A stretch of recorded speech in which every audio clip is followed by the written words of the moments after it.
اعوذ باللہ من الشیطان اللعین الرجیم بسم اللہ الرحمن الرحیم الحمد للہ وکفی وسلام علی عبادہ الذین اصطفی اللہم صل علی محمد وآل محمد۔ سورہ یونس، اس کا تعارف اور اس کے حیرت انگیز فضائل و برکات سے متعلق آج ہماری گفتگو ہوگی۔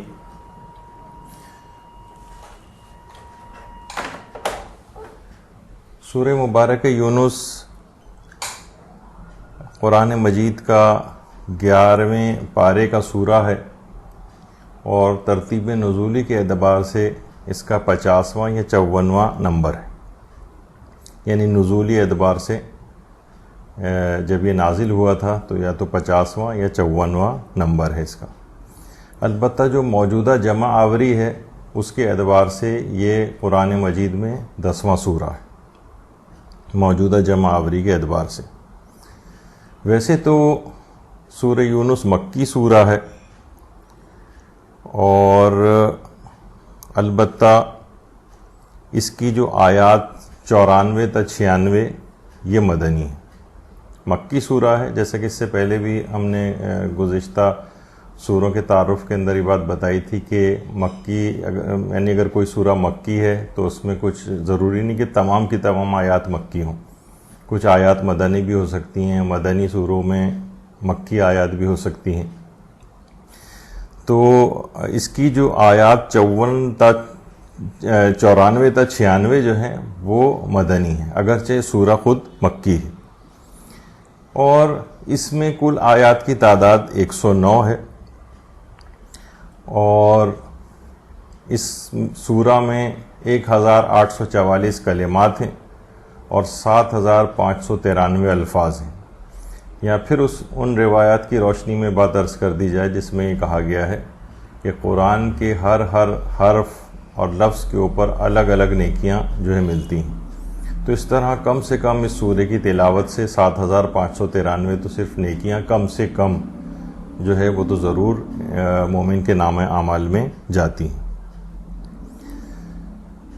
اچھا، اس کے متعلق یہ کہا جاتا ہے کہ وہ سورہ جو حروف مقطعات سے شروع ہوتے ہیں ان میں یہ سورہ چوتھے نمبر پر ہے، حروف مقطعات سے شروع ہونے والے سوروں میں یہ سورہ چوتھے نمبر پر ہے، اور یہ سورہ پیغمبر اکرم صلی اللہ علیہ وآلہ وسلم اللہم صل علی محمد وآل محمد کی مکی زندگی کے آخری 4 یا 5 سال میں نازل ہوا ہے۔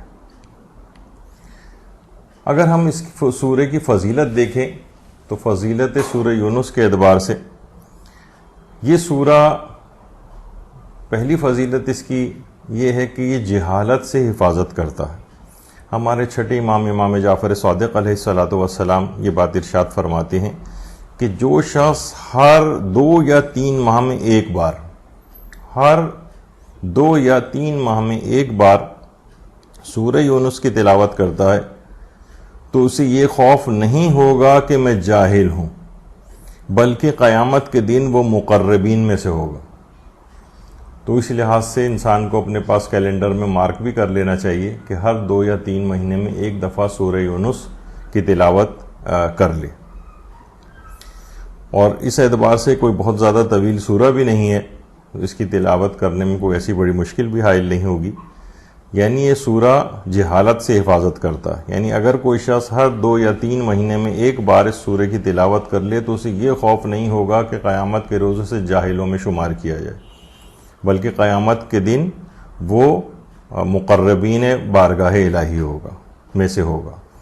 یعنی اچھا، یہ جو روایت ہے تفسیر نور الثقلین میں بھی ہے، تفسیر صافی میں بھی ہے، تفسیر مجموع البیان میں بھی ہے، تفسیر عیاشی میں بھی ہے، ثواب الاعمال میں شیخ صدوق نے بھی اس روایت کو نقل کیا ہے۔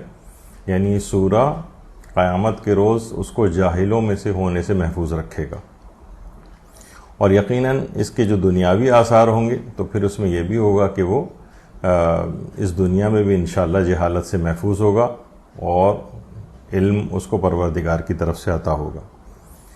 دوسرا اس کا فضیلت یہ ہے اور فائدہ یہ ہے کہ حضرت یونس کی قوم کی تعداد کے مساوی ثواب اس کو دیا جائے گا۔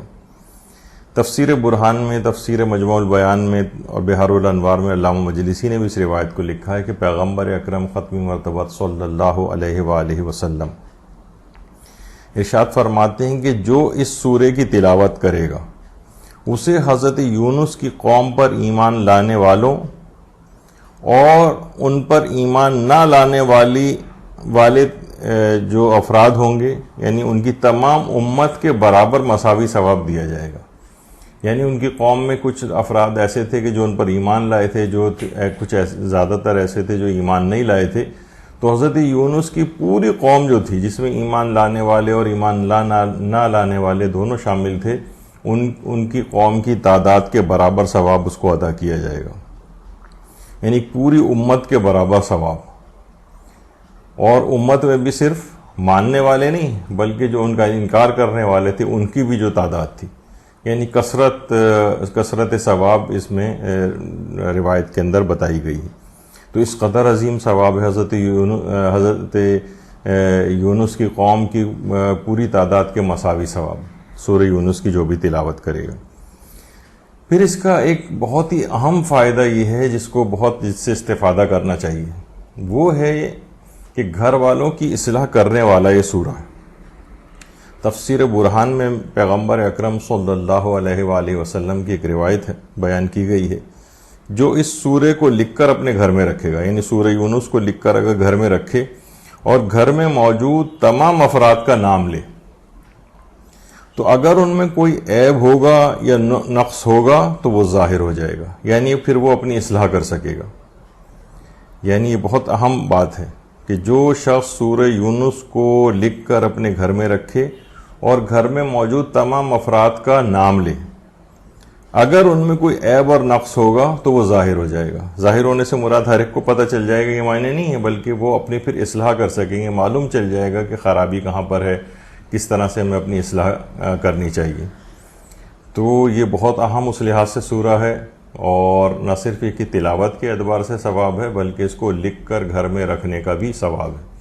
بہت سے لوگ عموماً عام طور پر یہ سوچتے ہیں کہ فقط یعنی ان چیزوں کا کوئی فائدہ نہیں ہے اور صرف اس کو پڑھ کر تلاوت کر کے اور پھر اس کے اوپر عمل کرنے سے ہی فائدہ ہوتا ہے۔ وہ تو اپنی جگہ پر ہے جس پہ کوئی دو رائے نہیں ہے، لیکن اس کو ان سوروں کو لکھ کر گھر میں رکھنا بھی اسی طرح سے باعث خیر و برکت ہے۔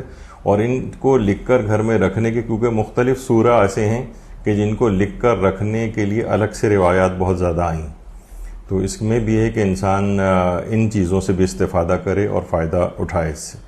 تو گھر والوں کی اصلاح کے اعتبار سے سورہ یونس کو گھر میں لکھ کر رکھنا، پھر تمام گھر میں موجود افراد کا اس پر نام لینا، تو اس میں جو بھی ان کے اندر خرابیاں ہوں گی، گھر والوں میں سے جو افراد ایسے ہیں ان کو اس کی بات کی انسان متوجہ ہو جائے گا کہ اچھا یہ یہاں پر خرابی ہے، پھر وہ اس کی اصلاح کر سکے گا۔ تو یہ گھر والوں کی اصلاح کرنے کے اعتبار سے بھی بہت اہم سورہ ہے۔ اسی طرح سے روایات میں یہ بات بھی بیان کی گئی ہے، اور تفسیر برہان میں بھی ہے، تفسیر مجموع البیان میں بھی ہے کہ پیغمبر اکرم صلی اللہ علیہ وآلہ وسلم اللہم صلی علی محمد وآل محمد، ان کی روایت کے مطابق فرعون کی قوم کے ساتھ غرق ہونے والوں کی تعداد کے 10 گنا برابر ثواب اس شخص کو دیا جائے گا جو سورہ یونس کی تلاوت کرتا، یعنی فرعون کی قوم کے ساتھ غرق ہونے والوں کی تعداد کے 10 گنا برابر ثواب۔ کس قدر بہانے سے پروردگار عالم ان ثوابوں کو عطا فرماتا ہے۔ تو بہت ساری اس طرح کی چیزیں ہیں، روایات ہیں کہ جس میں بہت اس انداز کے فائدے بیان کیے گئے ہیں، وہ انسان کو بہرحال اس لحاظ سے دیکھنا چاہیے اور اس کے اوپر عمل کرنے کی کوشش کرنی چاہیے۔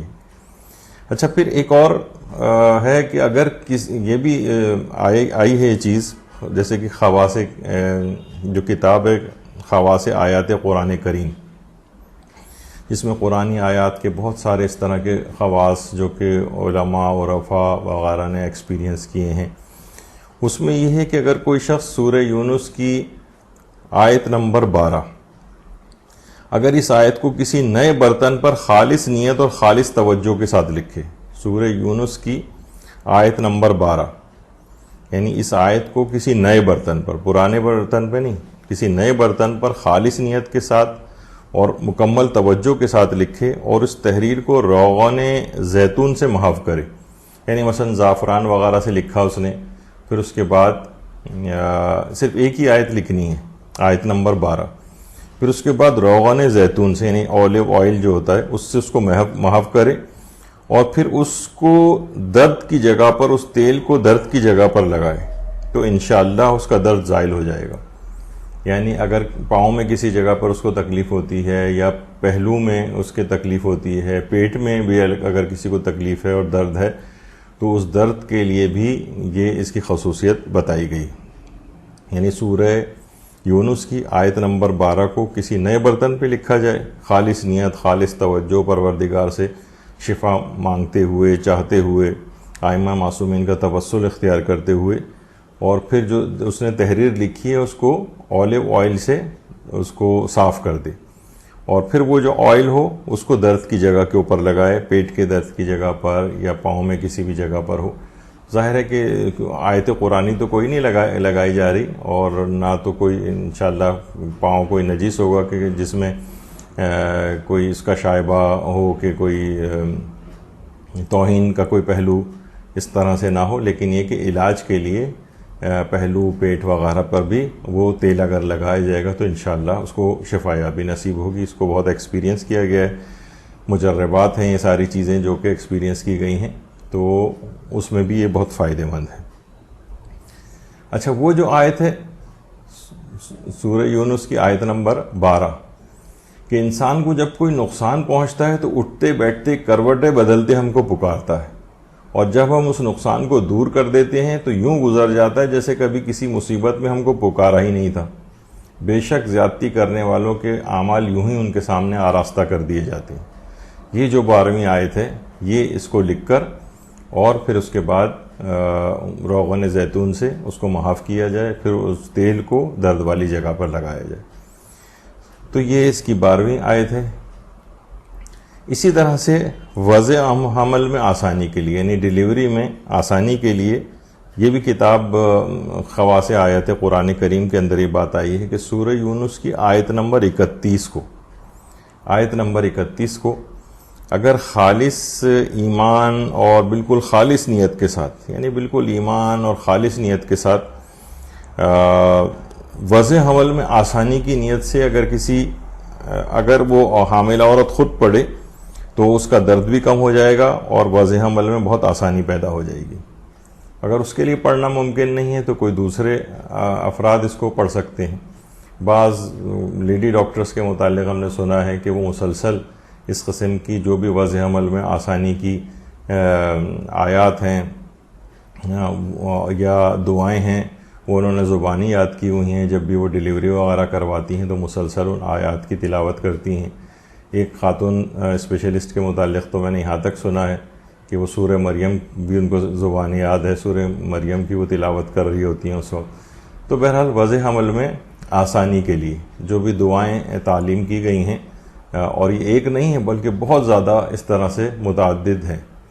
تو جس وضع حمل کی کچھ آیات اور احادیث اور دعائیں الگ ہیں، اور جو ڈیورنگ پریگنینسی یعنی اگر یہ کوئی شخص ظاہر ہے کہ یہ چاہتا ہے کہ اس کا یہ پریگنینسی کا عمل بغیر کسی کمپلیکیشن کے آسانی کے ساتھ یہ طے ہو جائے اور وضع حمل تک، تو اس کے بھی اعمال ہیں الگ سے بتائے گئے ہیں روایات میں. اور وضع حمل جس وقت بالکل ڈیلیوری ہو رہی ہوتی ہے اس وقت کوئی کمپلیکیشن وغیرہ نہ ہو، اس میں آسانی کے لیے بھی اس طرح سے اعمال بتائے گئے ہیں. تو بہرحال اس کی جو آیت نمبر 31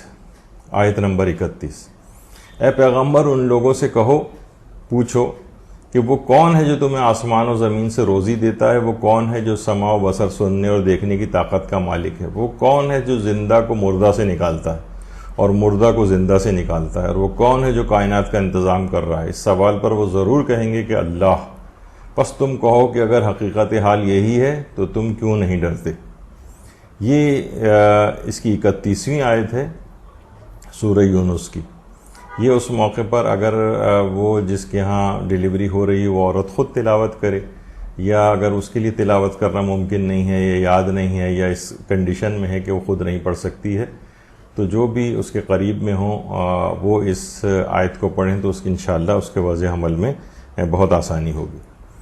اسی طرح سے دشمن پر غلبہ حاصل کرنے کے لیے، اچھا دشمن پر غلبہ حاصل کرنے سے مراد یعنی ہم مومنین دشمنوں اپنا جو عام طور پر لوگ ایک دوسرے کے گھریلو لائف میں دشمن بن جاتے ہیں، بھائی بھائی کا دشمن ہو گیا اور جناب اور رشتہ دار اس طرح سے جو ہے وہ دشمن ہو گئے، بہو ساس کی دشمن ہے، ساس بہو کی دشمن ہے، اس طرح سے ان چیزوں کو ان رشتوں کے لیے استعمال نہیں کرنا چاہیے۔ یعنی آپس کے معمولی اختلافات وغیرہ ہوں یا زیادہ بھی اختلافات ہو جائیں تو مومنین ایک دوسرے پر غلبہ حاصل کرنے کے لیے اس طرح کی چیزوں کو استعمال نہ کریں، ان کے لیے ہدایت کی دعا کریں پروردگار عالم سے کہ ان کا شر آپ سے دور ہو جائے، یہاں تک تو کر سکتے ہیں، لیکن غلبہ میں حاصل کر لوں وہ نیست و نابود ہو جائے، اس طرح کے لوگ چیزیں پوچھتے ہیں یا ان کو موت آ جائے جو آپ کا مخالف ہے، اس انداز سے۔ تو خواص آیات قرآن کریم جو کتاب ہے اس میں بھی ہمارے چھٹے امام جعفر صادق علیہ السلام سے روایت ہے کہ جو شخص بھی دشمن پر غلبے کی نیت سے اور اس پر فتح یاب ہونے کی نیت سے 21 مرتبہ خالص نیت کے ساتھ سورہ یونس کی تلاوت کرے تو انشاءاللہ وہ اپنے دشمن پر غالب آئے گا اور اس پر فتح یاب ہوگا۔ یعنی دشمنان اہل بیت اور دشمنان تشیع یا اس طرح کے جو افراد ہیں جو کہ بہت زیادہ کبھی پریشان کر رہے ہیں تو ان پر بھی غلبے کے لیے اس کو پڑھا جا سکتا ہے۔ یعنی 21 مرتبہ سورہ یونس کو خالص توجہ اور خالص نیت سے اس نیت کے ساتھ پڑھا جائے کہ آپ کا دشمن جو ہے وہ مغلوب ہو جائے۔ تو اس لحاظ سے بھی سورہ یونس کی بہت تاکید آئی ہے۔ سورہ یونس کی آیت نمبر 46 اس کی بھی بہت عظمت پائی جاتی ہے۔ ہمارے پانچویں امام محمد باقر علیہ السلام فرماتے ہیں کہ جب راوی قرات کرتے ہوئے سورہ یونس کی آیت نمبر 46 پر پہنچے، سورہ یونس کی آیت 46، اور رسول خواہ ہم آپ کو ابھی بعض وہ باتیں برے اعمال کے نتائج دکھا دیں جن کا ان منکرین سے وعدہ کیا گیا ہے، یا اس سے پہلے آپ کو دنیا سے اٹھا لیں، بہرحال انہیں لوٹ کر آنا تو ہماری ہی طرف ہے، پھر اللہ گواہ ہے اس پر جو کچھ وہ کر رہے ہیں۔ یہ جو سورہ یونس کی آیت 46 ہے، ان سے روایت ہے کہ جب راوی قرات کرتے ہوئے سورہ یونس کی آیت 46 پر پہنچا تو رسول اللہ نے فرمایا کہ میں حیران ہوتا ہوں کہ جب میں قرآن پڑھتا ہوں تو میرے بال سفید کیوں نہیں ہو جاتے۔ اس آیت کو پڑھنے کے یہ جو آیت نمبر 46 ہے اس کے لیے پیغمبر نے یہ بات ارشاد فرمائی۔ تفسیر نور الثقلین میں بھی ہے، تفسیر برہان میں بھی ہے، اور جیسے کہ سورہ ہود کی بھی آیت ہے کہ فاستقم کما امرت ومن تاب معک ولا تطغوا انہ بما تعملون بصیر، اور آپ کو جس طرح سے حکم دیا گیا اسی طرح استقامت سے کام لیں، اور وہ بھی جنہوں نے آپ کے ساتھ توبہ کر لی اور کوئی کسی طرح کی زیادتی نہ کرے کہ خدا سب کے اعمال کو خوب دیکھنے والا ہے۔ یعنی روایتوں میں یہ چیز آئی ہے کہ جب سورہ ہود کی آیت نازل ہوئی تھی تو اس آیت کے نازل ہونے کے بعد پیغمبر اکرم کے کچھ بالوں میں سفیدی نظر آئی تھی، تو پیغمبر نے سورہ یونس کی آیت نمبر 46 کے متعلق بھی یہ بات فرمائی کہ میں حیران ہوں کہ جب میں قرآن کی آیت پڑھتا ہوں تو میرے بال سفید کیوں نہیں ہو جاتے۔ اور سورہ ہود کی 114ویں آیت جب نازل ہوئی تھی فاستقم کما امرت، اے رسول استقامت اختیار کریں جیسا کہ آپ کو حکم دیا گیا ہے۔ تو اتنی اہم چیز ہے کہ دین پر استقامت، اور یہ بہت مشکل کام بھی ہے۔ انسان پیغمبر اکرم سے تو خیر بعید ہے یہ بات، لیکن ہم لوگوں کی تعلیم کے اعتبار سے کہ یہ کام مشکل ضرور ہے دین پر استقامت کا، لیکن ایسا کوئی ناممکن نہیں ہے۔ رسول استقامت اختیار کرو جیسے کہ حکم دیا گیا، یعنی دین پر استقامت کا حکم پروردگار کے عالم کی طرف سے دیا گیا۔ یہ نہیں کہ بالکل ایک کمزور پودے کی طرح سے تیز ہوا چلی تو بالکل زمین پر جھک گئے، اور حالات سازگار ہوئے تو دین پر واپس آ گئے، حالات نامساعد ہوئے تو حرام کاموں کی طرف چلے گئے۔ یعنی دین میں استقامت اختیار کرنی اور اس کا حکم دیا گیا۔ تو یہ اتنی اہم بات تھی کہ پیغمبر اکرم کے بالوں میں سفیدی نظر آنے لگی تھی. تو بہرحال یہ تو خیر سورہ ہود کی آیت تھی، لیکن اس سے پہلے سورہ یونس کی آیت نمبر 46 میں یہی بات آئی ہے. اچھا، اس کے علاوہ اس سورے کے اندر کچھ بہت مشہور آیات بھی اس لحاظ سے موجود ہیں کہ مشہور ترین آیات جو اس سورے کی ہیں ان میں ایک ہے آیت تحدی. اچھا، آیت تحدی اصلاً تحدی چیلنج کو کہتے ہیں، جو سورہ یونس کی آیت نمبر 38 ام یقولون افتراہ قل فأتوا بسورۃ مثلہ وادعوا من استطعتم من دون اللہ ان کنتم صادقین.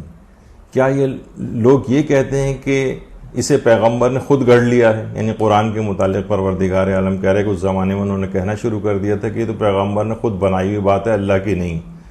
تو کہہ دیجئے کہ تم اس کے جیسا ایک ہی سورہ لے آؤ اور خدا کے علاوہ جسے چاہو اپنی مدد کے لیے بلا لو اگر تم اپنے الزام میں سچے ہو.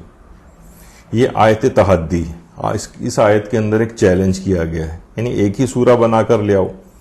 اچھا، پورے قرآن میں 5 آیات ایسی ہیں جہاں رسول اکرم نے مخالفین کو چیلنج کیا ہے. ان 5 میں سے ایک یہ آیت نمبر 38 بھی ہے سورہ یونس کی، کہ جو منکرین نبوت ان کو چیلنج دیا گیا کہ رسول اکرم کی مانند معجزات بنا کر لے آؤ. ویسے تو دیکھیے قرآن کی ہر آیت ہی ایک معجزہ ہے، اور قرآن کا ہر سورہ معجزہ ہے، اور قرآن پورا کا پورا معجزہ ہے. اور یہ چیلنج جو ہے قرآن کے معجزہ ہونے کی دلیل ہے. یعنی تمام جن و انس مل کر بھی قرآن کی مثل نہیں لا سکتے. سورہ اسراء کی آیات ہیں. اسی طرح سورہ ہود میں کہا ہے کہ تمام قرآن کی مثل نہیں لا سکتے ہو تو 10 سورتیں بنا کر لے آؤ. پھر سورہ یونس میں کہا کہ ایک چھوٹی سے چھوٹی سورہ ہی بنا کر لے آؤ، ایک چھوٹی سے چھوٹی سورہ کی مثل بنا کر لے آؤ. اچھا، یہ تمام اعلانات جو تھے یہ مکے میں ہوئے تھے، اور ہجرت مدینہ کے بعد پھر مدینہ پہنچ کر سورہ بقرہ کی آیات میں اس چیلنج کو دوبارہ دہرایا بھی گیا کہ ایک ہی سورہ بنا کر لے آؤ. اور آج 1450 سال کے قریب تقریباً ہو چکے ہیں، اور یہ قرآن کی حقانیت کی دلیل ہے کہ کوئی شخص بھی آج تک اس کا کوئی مثل اور جواب نہیں لا سکا، اور قرآن کا یہ چیلنج جو ہے آج تک موجود ہے. کوئی آج تک اس کو ممکن ہی نہیں ہے کہ قرآن کا کوئی جواب لا سکے. فَإِن لَمْ تَفْعَلُوا وَلَن تَفْعَلُوا، اگر تم اس کی مثل نہیں لائے اور نہ لا سکتے ہو، یعنی قرآن نے واضح طور پر کہا ہے کہ جس سے قرآن کا معجزہ ہونا بالکل واضح ہو جاتا ہے. اچھا، بعض افراد نے کچھ چھوٹی چھوٹی سورہ بنانے کی کوشش بھی کی ہے. کسی نے سورہ کوثر بنانے کی کوشش کی. آیت اللہ خوئی نے البیان فی تفسیر القرآن ان کی جو تفسیر قرآن لکھ رہے تھے، آیت اللہ خوئی نے مقدمہ تفسیر قرآن لکھا تھا، سورہ الحمد وغیرہ کی تفسیر لکھی تھی. اسی زمانے میں تفسیر المیزان آ گئی آیت اللہ محمد حسین طباطبائی کی، جس کو دیکھنے کے بعد کہا جاتا ہے کہ آیت اللہ خوئی نے تفسیر کا کام روک دیا تھا اور ایک اطمینان کا اظہار کیا تھا کہ جیسی تفسیر میں لکھنا چاہتا تھا وہ پہلے سے یعنی لکھ دی گئی ہے. تو اس پہ پھر مزید کام نہیں کیا انہوں نے. لیکن البیان فی تفسیر القرآن کے نام سے جو ان کا مقدمہ تفسیر ہے وہ اردو ترجمہ بھی ہو چکا ہے، اور تفسیر سورہ الحمد کو تو الگ سے اردو زبان میں شائع بھی کیا گیا ہے. تو اس میں آیت اللہ خوئی نے البیان فی تفسیر القرآن کے نام سے جو مقدمہ تفسیر آیا ہے، اس کے اندر بھی ان تمام جعلی طور پر افراد نے جو کوشش کی ہے سورہ بنانے کی، تو ان کے وہ جو سورہ انہوں نے صرف 4 5 6 آیتوں کے بھی جو سورہ بنائے ہیں، اس کے اندر اتنی غلطیوں کی نشاندہی کی ہے. یعنی وہ واقعتاً نہیں ہے کہ جن لوگوں نے اس کی پوری ٹرائی کی ہے ان کو اس دنیا ہی کے اندر انتہائی شرمندگی کا سامنا کرنا پڑا. یعنی صرف یہ نہیں کوئی بھی ٹیڑھی میڑھی کسی بھی طرح کی کوئی چیز بنا کر جو ہے وہ پیش کر دے اور کہہ دے کہ یہ دیکھیے ہم نے اس جیسا ایک سورہ جو ہے بنا دیا ہے.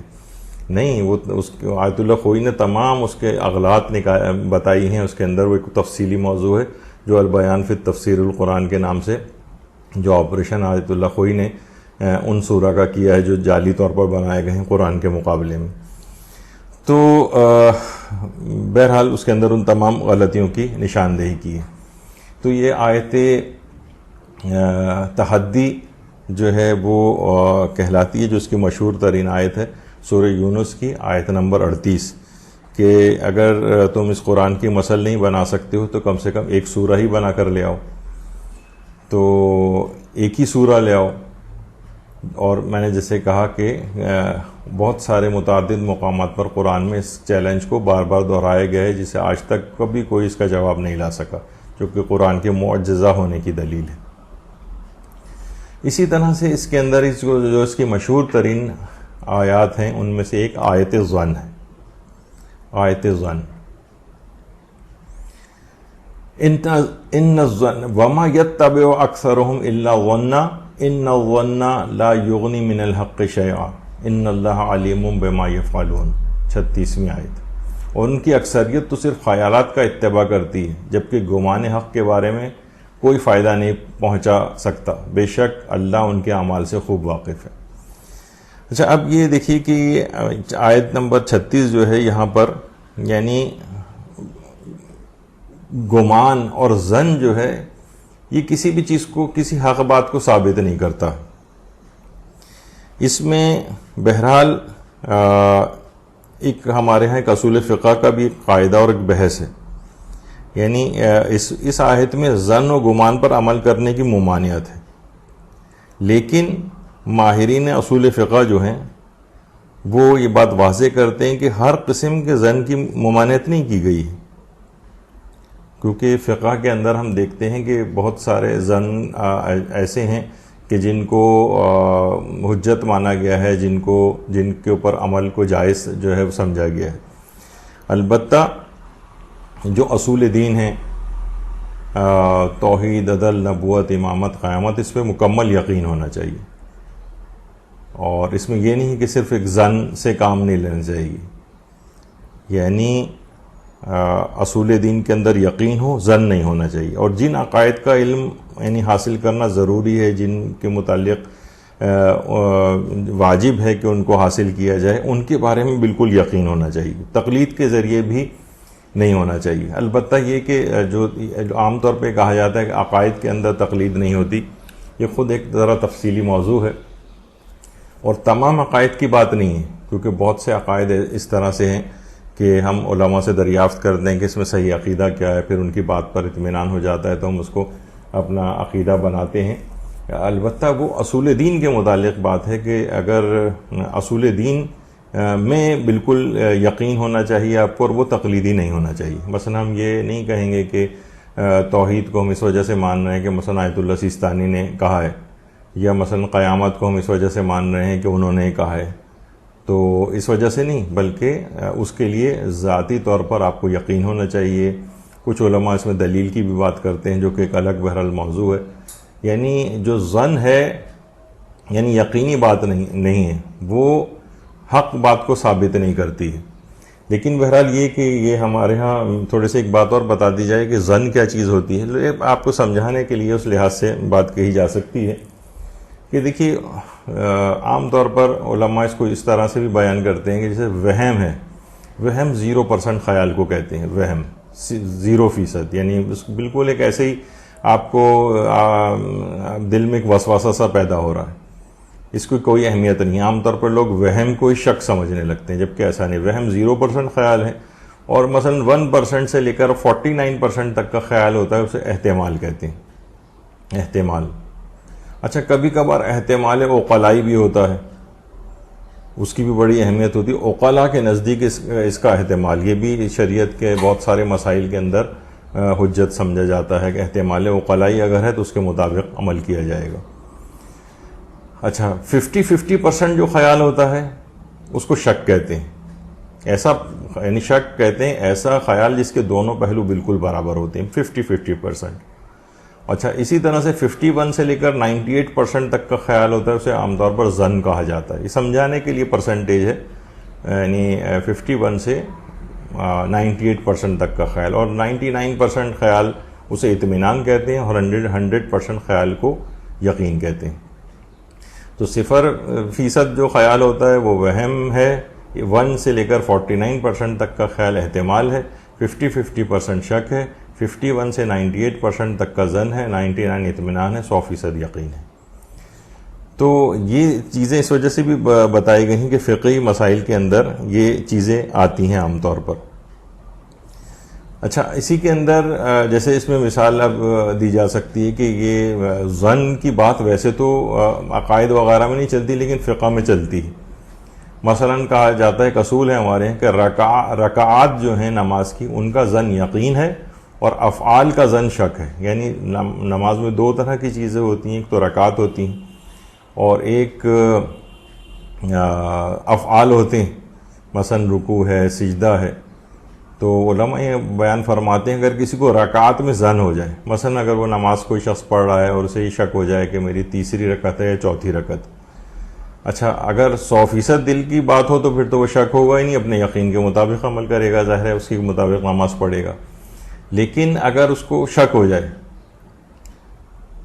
جائے یا ظن ہو جائے کہ دل مثلا 70% دل یہ کہہ رہا ہے، 60% دل یہ کہہ رہا ہے، یعنی دل ایک طرف جھک رہا ہو کہ میری تیسری رکعت ہے، تو اسی تیسری رکعت کو ہی سمجھ کے وہ مکمل کرے، اور 4 رکعت ہی نماز پڑھ رہا ہے تو اس کے بعد چوتھی رکعت پڑھ کے نماز ختم کرے، کچھ بھی اس کو نہیں کرنا ہے، کیونکہ رکعات کا جو ظن ہے وہ یقین کے قائم مقام ہے۔ رکعات کا ظن یقین ہے، یعنی یہ فقہ اصول فقہ کا ایک قاعدہ ہے ہماری فقہ کا کہ رکعات کا جو ظن ہوتا ہے وہ یقین ہے۔ یعنی اس میں اگرچہ 100% بات نہیں، اس کے مطابق عمل کرنا چاہیے، لیکن اس کے ظن کو بھی یقین سمجھا گیا ہے۔ یعنی آپ یہی سمجھیں کہ یعنی دل جس طرف بھی آپ کا جھک رہا ہے، آپ اسی جھکے ہوئے دل کی طرف، یعنی دیکھیے 50% ہوتا ہے تو وہ شک ہوتا ہے، لیکن اگر ہم غور و فکر کریں، تھوڑا سا دل میں سوچیں کہ مثلا میری تیسری رکعت ہے، چوتھی رکعت، گھڑی بھی ہمارے سامنے ہے، مثلا یہ ہاتھ میں ہے، ہم نے دیکھا کہ ہم 1 رکعت عام طور پر 1 منٹ میں پڑھ لیتے ہیں، تو ابھی تو 3 منٹ ہوئے ہیں، تو دل خود بخود جھک گیا کہ یہ تیسری رکعت ہی ہوگی، یا مثلا دل جھک گیا کہ میری چوتھی رکعت ہے، بس چوتھی رکعت سمجھ کے اسے نماز کو ختم کریں اور اسی کو یقین سمجھیں، اور اس کے بعد کچھ بھی آپ کو نہیں کرنا ہے۔ یعنی جو عقائد والے جو ظن ہیں ان کی بات الگ ہے، اور یہ میں اس کی تفسیر کے طور پر نہیں بات کہہ رہا ہوں، بلکہ اس سے ضمنی جو کچھ چیزیں ہیں جہاں پر یہ ظن عام طور پہ لوگ اس طرح کی چیزیں پیش کرتے ہیں تو وہ فقہ کے اندر نہیں چلتی ہیں، صرف یہ بات بیان کرنا اس میں مقصود ہے۔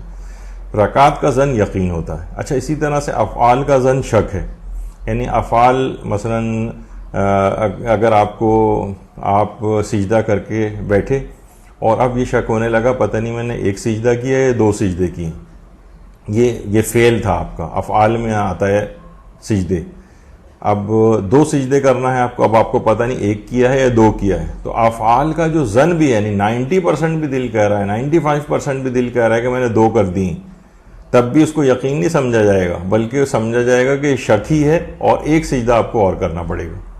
یعنی آپ کو تو پتہ نہیں ہے بہرحال کہ آپ کا پہلا سجدہ تھا یا دوسرا سجدہ تھا، اب جو بھی آپ نے سجدہ کیا سمجھیں گے کہ 1 ہی کیا ہے میں نے اور 1 سجدہ اور کریں گے، جبکہ رکعات کے اندر الٹا معاملہ تھا، وہاں پر دل ایک طرف جھک رہا تھا تو ہم نے جھکی ہوئی بات کو ہی یقین سمجھ لیا تھا، اور یہاں جھکا ہوا افعال کے اندر جہاں دل جھک رہا ہے اور یقینی بات نہیں ہے وہاں پر اس عمل کو دوبارہ کرنا پڑے گا۔ یعنی رکعات کا ظن یقین ہوتا ہے، افعال کا جو ظن ہوتا ہے وہ شک کے حکم میں ہوتا ہے، یعنی پھر اس کے بعد اس چیز کو دوبارہ کرنا ہوتا ہے۔ تو بہرحال یہ تمام چیزیں ایسی ہیں کہ یہ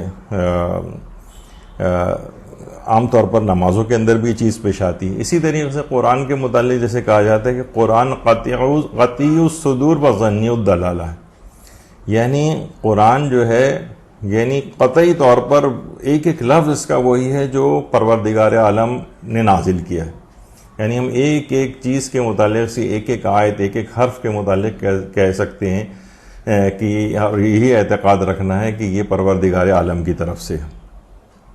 لیکن ظنی الدلالہ ہے، قرآن کی بہت سی آیات ایسی ہیں کہ ہم 100% تک آیات احکام بھی ہم یہ نہیں کہہ سکتے کہ پروردگار بھی یہی کہنا چاہتا ہے جو کہ ہم سمجھ رہے ہیں، یعنی ہمارے فہم میں یہ چیز ہو سکتی ہے، یعنی قرآن ہے تو قطعی الصدور، یعنی ایک ایک لفظ وہی ہے جو پروردگار عالم نے نازل کیا، لیکن ظنی الدلالہ ہے. دیکھیں یہاں پہ ظن کا لفظ آ رہا ہے. یعنی اگر ہم کسی چیز کو مسئلے کو ثابت کرنا چاہیں تو بعض مسئلے ایسے ہیں کہ ہم 100% یقین کے ساتھ یہ بات نہیں کہہ سکتے کہ مراد پروردگار یہاں پر یہی ہے. بہت سی ایسی چیزیں ہو سکتی ہیں. تو فقہ میں ظن کی اہمیت ہے، اس کو قبول بھی کیا جاتا ہے، البتہ عقائد واجبہ میں ظن کی اہمیت نہیں.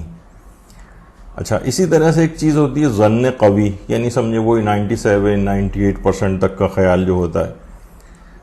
اچھا دیکھیے، کسی چیز کے متعلق مثلا اگر آپ کو ظن بھی ہے، ایک ہوتا ہے شک، بلکہ ظن بھی اگر ہے، مثلا کوئی چیز سامنے ہے، 90% دل ہمارا کہہ رہا ہے کہ چیز نجس ہے، لیکن 100% ہمیں کنفرم نہیں ہے. مثلا ہم کہیں جا رہے ہیں چلتے ہوئے اور روڈ پہ پانی پڑا ہوا ہے، کچھ اس میں بو سی بھی محسوس ہو رہی ہے اور چھینٹیں اڑ کے ہمارے کپڑوں پر آ گئی. 90-95% دل کہہ رہا ہے، یہ ظن ہو رہا ہے ہم کو، ظن قوی بھی ہو رہا ہے. 98-97% خیال کی گٹر کا پانی ہوگا، لیکن ہو سکتا ہے کہ بارش کا پانی ہو، گھر میں لوگوں نے دھلائی کی ہو، باہر پانی کئی دنوں سے پڑا ہو جس کے اندر بدبو سی محسوس ہو رہی ہو. یعنی ہم یقین سے یہ بات نہیں کہہ سکتے. ظن البتہ ہو رہا ہے، ظن قوی بھی ہو رہا ہے، تب بھی اس کو اہمیت نہیں دیں گے اور یہی سمجھیں گے وہ چیز پاک ہے. تو بہت سے فقہی احکام دیکھیے اس طرح سے ہے، یہ چیز ہوتی ہے. اچھا، خبر واحد جو ہوتی ہے یہ بھی ظنی ہوتی ہے. جیسے ابھی آپ نے قرآن کے متعلق سنا کہ قرآن قطعی الصدور ہوتا ہے، یعنی ایک ایک حرف وہی ہے، لیکن ظنی الدلالہ ہے، یعنی آپ مراد پروردگار کیا یہی ہے، یہ ہم 100% نہیں کہہ سکتے. تو البتہ جو خبر واحد ہوتی یعنی جو احادیث ہیں وہ ظنی الصدور ہیں، لیکن قطعی الدلالہ ہو سکتی ہیں. یعنی ہم یہ نہیں کہہ سکتے کہ ایک ایک حرف وہی ہے جو رسول یا امام نے کہا تھا، یعنی اس کا مطلب ہے کہ یہ ظنی الصدور ہے. یا مثلا ہم یہ بھی نہیں، کیونکہ یہ اس میں راوی کا اپنا کلام ہوتا ہے، راوی غیر معصوم ہوتا ہے، اس سے غلطی بھی ہو سکتی ہے، ہو سکتا ہے الفاظ یہ نہ ہو، راوی کے اپنے الفاظ مکس ہو گئے ہوں. بہت سی روایات ایسی ہیں البتہ جن کو احادیث متواترہ کہا جاتا ہے. حدیث متواتر، من کنت مولاہ فعلی مولا، من کنت مولاہ فہذا علی مولا، یہ حدیث متواتر لفظی کہلاتی ہیں. یعنی اتنی کثرت کے ساتھ لوگوں نے ان الفاظ کو نقل کیا ہے کہ ان کا اتنے سارے لوگوں کا ایک جھوٹ پر جمع ہونا ناممکن ہے. تو لیکن ویسے دیکھا جائے تو وہ ظنی الصدور ہے، ظنی الصدور ہے، ظنی الصدور ہے، لیکن قطعی الدلالہ، یعنی ہم امامت کی دلائل کے طور پر اس کو جو ہے وہ پیش کرتے ہیں. اچھا، جو ظن غالب ہے بہرحال اس کو ملحق و یقین کا جو ہے درجہ دیا جاتا ہے. تو بہرحال کافی اس کے اندر اصول فقہ وغیرہ کی بحثیں آ جاتی ہیں، راوی کے اپنے الفاظ وغیرہ بھی اس کے اندر شامل ہو جاتے ہیں. اچھا، بعض اوقات دیکھیے یہ بھی ہوتا ہے، کیونکہ ظاہر قرآن کی باتیں آ رہی ہیں تو بہت سے مباحث کی طرف سے فقط اشارہ کر رہے ہیں، کوئی اس کا حل تو نہیں کر رہے ہیں اس کو. وہ یہ ہے کہ قرآن میں حدیث متواتر یا حدیث صحیح کے ذریعے قرآن کی آیت کے دائرے کو محدود بھی کیا جا سکتا ہے. اس پہ بھی علماء کے کافی بحثیں ہیں. مثلا یوصیکم اللہ فی اولادکم، یعنی خدا تم کو وصیت کرتا ہے کہ اپنی اولاد کو میراث دو، یعنی جس کا مطلب ہے ساری اولاد کو میراث دینی ہے. یہ قرآن کی آیت آ گئی، لوگ آیت کو پیش کرتے ہیں. لیکن مثلا حدیث آ گئی لا یرث الکافر بالمؤمن، یعنی کافر بیٹے کو میراث نہیں ملے گی. اچھا، ادھر قرآن کہہ رہا ہے کہ سب کو میراث ملے گی، حدیث کہہ رہی ہے کہ بیٹا اگر کافر ہو جائے تو کافر جو ہے وہ مسلمان کی میراث نہیں پاتا ہے. اس کا مطلب اس حدیث نے آگے جا کر قرآن کی آیت کے دائرے کو، آیت کو کینسل نہیں کیا ہے معاذ اللہ، قرآن کی آیت کے دائرے کو محدود کر دیا کہ سب کو میراث ملے گی لیکن اس کافر بیٹے کو میراث نہیں ملے گی. یا مثلا قاتل بیٹے کو میراث نہیں ملے گی. قرآن کہہ رہا ہے کہ اپنی اولاد کو میراث دو، اور حدیث میں آیا کہ قاتل بیٹے کو میراث نہیں ملے گی. یعنی بیٹے نے اگر باپ کو قتل کر دیا ہے، یعنی کوئی اور قتل نہیں، یعنی بیٹے نے اگر اپنے باپ کو قتل کر دیا ہے اور وہ آ کر کہے کہ بھائی میں اب میراث میں مجھے باپ کی میراث ملنی چاہیے، تو نہیں، حدیث کے اندر یہ آ گیا کہ قاتل کو میراث نہیں ملتی، یعنی وہ بیٹا کہ جس نے اپنے باپ کو قتل کیا.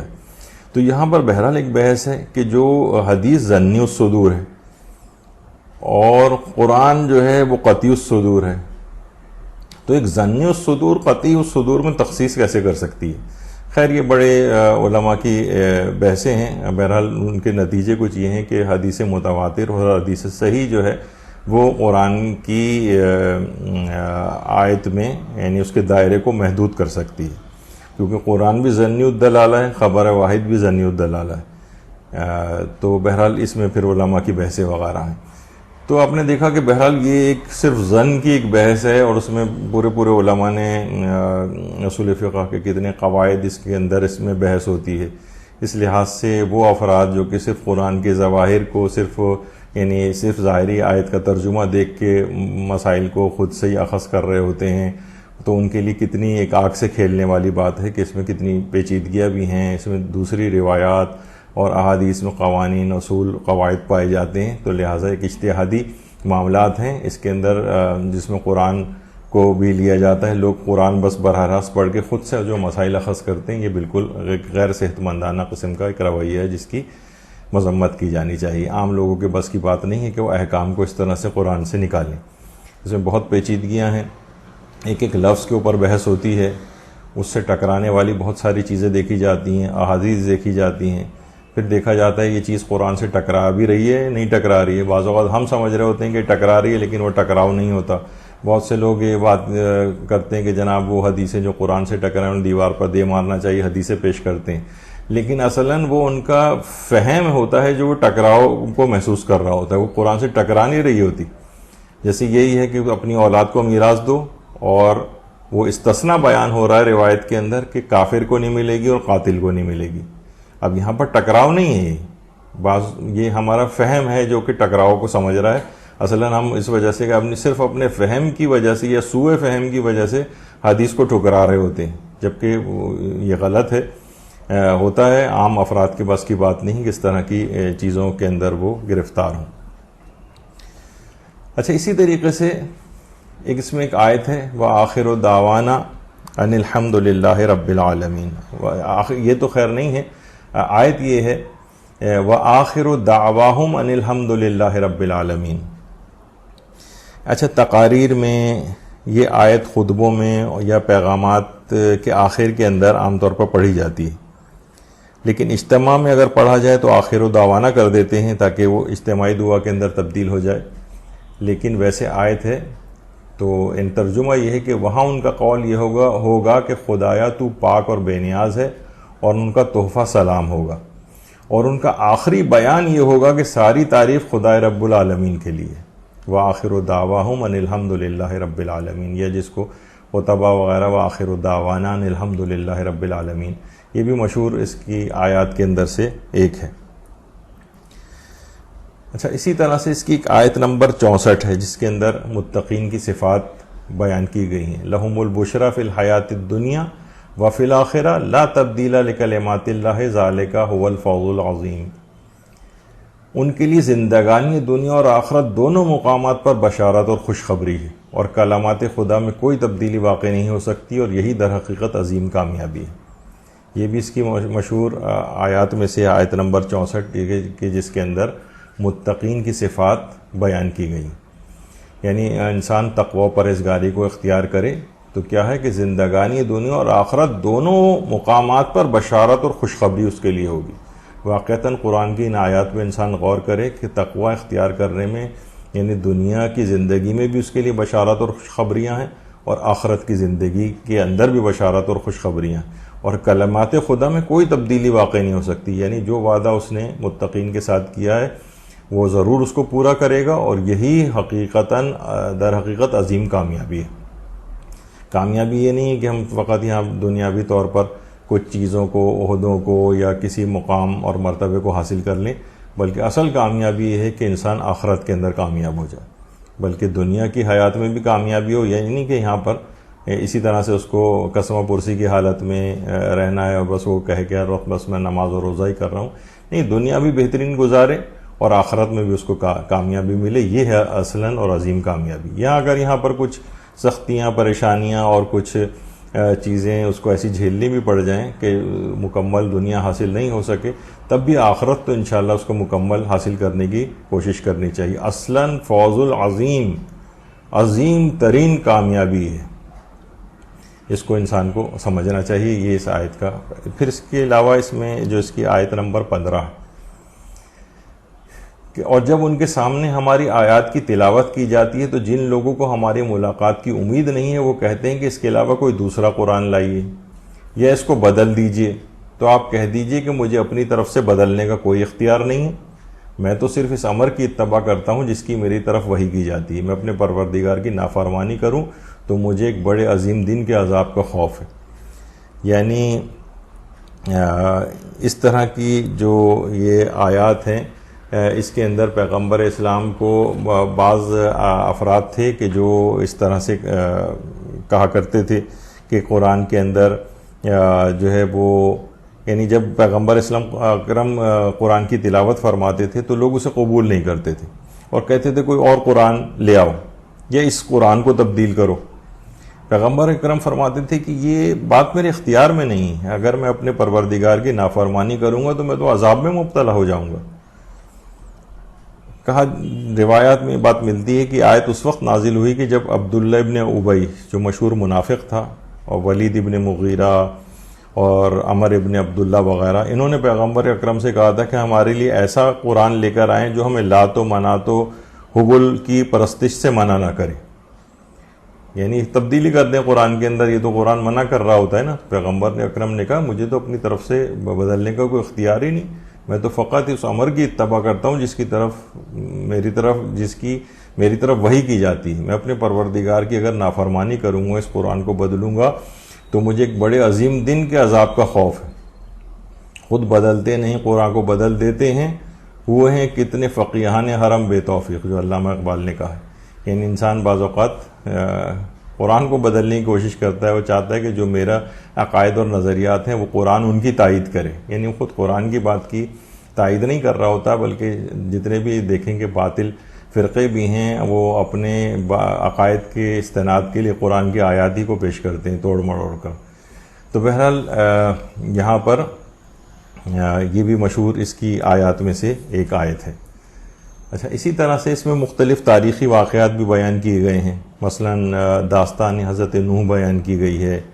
طوفان نوح کا پورا واقعہ اس کے اندر آیا ہے آیت 71 اور 72 میں تاریخی واقعات میں.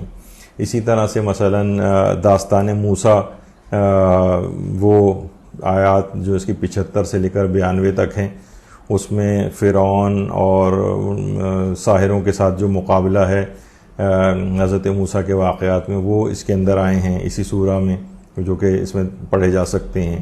اس کے علاوہ داستان حضرت یونس ہے. پھر وہ حضرت یونس کی قوم پر سے عذاب کا برطرف ہونا ہے آیت نمبر 98 میں وہ تاریخی واقعات بھی ہیں. تو بہرحال بہت سے تاریخی واقعات ہیں جیسے یہی داستان حضرت نوح و طوفان, داستان موسیٰ اور ساحروں سے مقابلہ, اور اسی طرح سے داستان حضرت یونس علیہ السلام. اچھا اس سورہ کے جو مضامین ہیں اس میں وجود خدا کو ثابت کرنے کے دلائل اس سورہ کے اندر موجود ہیں. کائنات کے اسرار و رموز کی طرف غور و فکر وہ اس سورہ کے اندر جو ہے وہ موجود ہے. تو اور انبیاء کی داستانوں کے بیان کے ساتھ ساتھ رسول اللہ کے مقام و منزلت کو بھی اس سورہ کے اندر بیان کیا گیا ہے. تو یہ سورہ یونس کے مضامین ہیں. اور اچھا اس کے اندر جو اور آیات بھی ہیں کہ بے شک تمہارا پروردگار وہ ہے جس نے زمین و آسمان کو 6 دنوں میں پیدا کیا اور اس کے بعد اپنے عرش پر اپنے اقتدار کو قائم کیا ہے اور کوئی اس کی اجازت کے بغیر شفاعت کرنے والا نہیں ہے. وہی تمہارا پروردگار ہے, اسی کی عبادت کرو. کیا تمہیں ہوش نہیں آ رہا ہے؟ کیا تمہیں تذکر پیدا نہیں ہو رہا ہے؟ تو اس کے اندر بھی اس میں بھی بڑی بحثیں ہیں کہ زمین و آسمان کو 6 دنوں میں پروردگار نے کیوں پیدا کیا. وہ تو کن فیکون کا مالک ہے, وہ فوراً بھی پیدا کر سکتا ہے. اس کے بھی مختلف جوابات ہیں جو کہ الگ ایک تفصیل چاہتے ہیں. صرف کرتا ہوئے گزر رہا ہوں کہ اس کی مشہور آیات ہیں جو کہ عام طور پر لوگوں کے دماغوں میں بھی کہ آسمان کو 6 دنوں میں پیدا کیا اور اس کی اجازت کے بغیر کوئی شفاعت کرنے والا نہیں ہے. یعنی جن افراد کو اجازت شفاعت ہوگی فقط وہی شفاعت وہاں پر کر سکیں گے. یہ اس کی ایک ہے.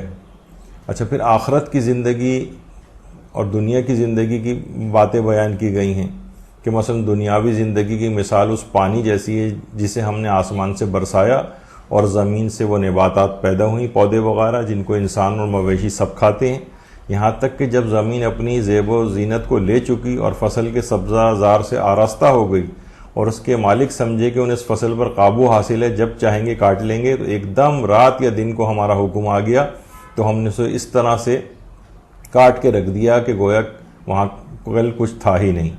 ہم غور و فکر کرنے والوں کے لیے اسی طرح کھول کھول کر اپنی آیتوں کو پیش کرتے ہیں۔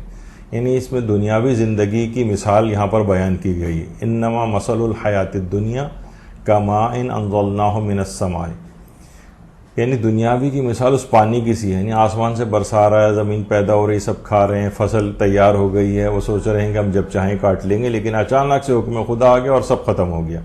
تو اس دنیاوی زندگی کو اس طور پر دیکھنا چاہیے، انسان ہمیشہ اپنی موت اور آخرت کو یاد رکھے، اور ایسا نہ ہو کہ وہ بس دنیا ہی کے اندر منہمک ہو کر رہ جائے۔ بظاہر سب چیزیں بالکل ٹھیک ٹھاک چل رہی ہوتی ہیں اور اچانک سے کوئی ایک مصیبت آ جاتی ہے، اچانک سے ایسی بیماری میں مبتلا ہو جاتا ہے، اچانک سے بس کہ اب اس کی زندگی کا ٹائم پورا ہو جاتا ہے اور اسے جانا پڑتا ہے۔ یہاں ہزاروں سال کی لوگ بیٹھ کے پلاننگ کر رہے ہوتے ہیں، اور بوڑھے بھی ہیں، وہ بھی سوچ رہے ہوتے ہیں کہ ابھی ہم 100-150 سال تک اور مثلا زندہ رہیں گے۔ تو یہاں ہر وقت انسان اپنے تیاری موت کی مکمل رکھے اور دنیاوی زندگی کی اس مثال کو یاد رکھے جو پروردگار عالم نے سورہ یونس کی آیت نمبر جو ہے وہ 44 کے اندر پیش کی ہے۔ تو بہرحال اس طرح سے، اور پھر اگلی آیات میں، اور جن لوگوں نے برائیاں کمائی ہیں تو برائی کی سزا بھی ویسی ہی برائی ہے اور ان پر ذلت و خواری چھا جائے گی، ان کو اللہ کے قانون مکافات عمل سے کوئی بچانے والا نہ ہوگا۔ ان کے چہرے سیاہ ہوں گے، گویا ان کے چہروں کو اندھیری رات کے ٹکڑوں سے ڈھانپ دیا گیا ہے۔ کأنما اغشیت وجوہہم قطعا من اللیل مظلما اولئک اصحاب النار هم فیہا خالدون، یہی لوگ دوزخی ہوں گے جو اس میں ہمیشہ رہیں گے۔ یعنی جن لوگوں نے بھی برائیاں کمائی ہیں، برائیوں کی سزا بھی ویسی ہی برائی ہے۔ کہہ رہے ہیں کہ ان برائیوں، ان گناہوں کے نتیجے میں کیا ہوگا، ان کے چہروں پر ذلت و خواری چھا جائے گی، کوئی وہاں بچانے والا نہیں، اور اس قدر ان کے چہرے سیاہ پڑ جائیں گے۔ عجیب و غریب آیات۔ کأنما اغشیت وجوہہم قطعا من اللیل مظلما، گویا ان کے چہروں کو اندھیری رات کے ٹکڑوں سے ڈھانپ دیا گیا ہے۔ قرآن نے کس قدر گناہ گاروں کے لیے یہ جو ہے مثالیں بیان کی ہیں۔ واقعتاً جب ان کو ترجمے کے ساتھ انسان پڑھے تو صرف یہ نہیں کہ فقط پڑھتا ہوا چلا جائے اور اس کو پتہ ہی نہ چلے کہ پروردگار عالم ہم سے کیا کہہ رہے ہیں، ان کے ترجموں کو بھی دیکھنا چاہیے کہ کس قدر گناہ گاروں کے لیے جو ذلت اور خواری قیامت کے روز چھائی ہوگی، اس کو پروردگار عالم نے کس انداز سے بیان کیا۔ تو بہرحال ان چیزوں کو دیکھنا چاہیے۔ اور آیت نمبر 57 کے اندر یہ بات آئی ہے کہ اے لوگوں، تمہارے پاس تمہارے پروردگار کی طرف سے قرآن کی شکل میں پند و موعظہ، دلوں کی بیماریوں کی شفا اور اہل ایمان کے لیے ہدایت و رحمت کا مجموعہ آ گیا ہے، یعنی قرآن۔ اب یعنی اس کے مطابق عمل کرنا ہے۔ یہ قرآن کی شکل میں واعظ و نصیحت کی چیزیں بھی اس کے اندر ہیں، وشفاء لما فی الصدور، دلوں کی بیماریوں کی شفا بھی اسی کے اندر ہے، جسمانی بیماریوں کی شفا بھی اسی میں ہے، دلوں کی بیماریوں کی شفا بھی اسی میں ہے۔ تو اس قرآن کی زیادہ سے زیادہ تلاوت، خاص طور پر ماہ رمضان المبارک بھی قریب ہے، اس کے اندر زیادہ سے زیادہ تلاوت کرنی چاہیے۔ اس کے اندر جو واعظ و نصیحت کی باتیں انسان کو سنے، حاصل کرے، اور اس طرح سے اپنے جسمانی اور روحانی بیماریوں کی شفا بھی اسی قرآن کے اندر تلاش کرے۔ انشاءاللہ جب اس کے اوپر عمل پیرا ہوگا تو دلوں کا زنگ بھی اس کا دور ہوگا اور ہدایت اور رحمت مومنین کی شامل حال ہوگی۔ تو یہ اس کے کچھ پیغامات ہیں اس انداز سے، اور اس کا تعارف بھی آپ نے سنا، کچھ فضائل اور برکات بھی آپ نے اس کے سنے۔ تفصیل کے جو شائقین ہیں وہ بہرحال تفسیر نمونہ یا دیگر جو تفاسیر ہیں ہر آیت کے اعتبار سے وہ اس کے اندر مطالعہ کر سکتے ہیں، کیونکہ اس میں ایک سرسری سے ایک جائزہ ہم لیتے ہیں۔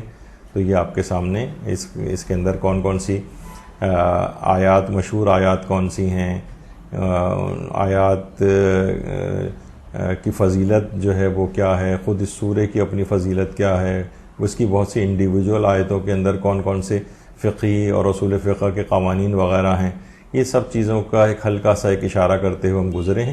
البتہ اس کے اندر پیغام یہی ہے کہ انشاءاللہ کہ سب لوگ اس سورہ یونس کو الگ سے بھی تلاوت کریں گے، اور اس کے اندر مفاہیم کے غور کے لیے مفصل تفاسیر ہیں ان کا مطالعہ بھی جاری رکھیں گے۔ انشاءاللہ اگلی نشست میں سورہ یونس کے بعد والا جو سورہ ہے اس پر ہماری گفتگو ہوگی۔ وصلی اللہ علی محمد وآلہ الطیبین الطاہرین۔ اللہم صل علی محمد وآل محمد وعجل فرجہم۔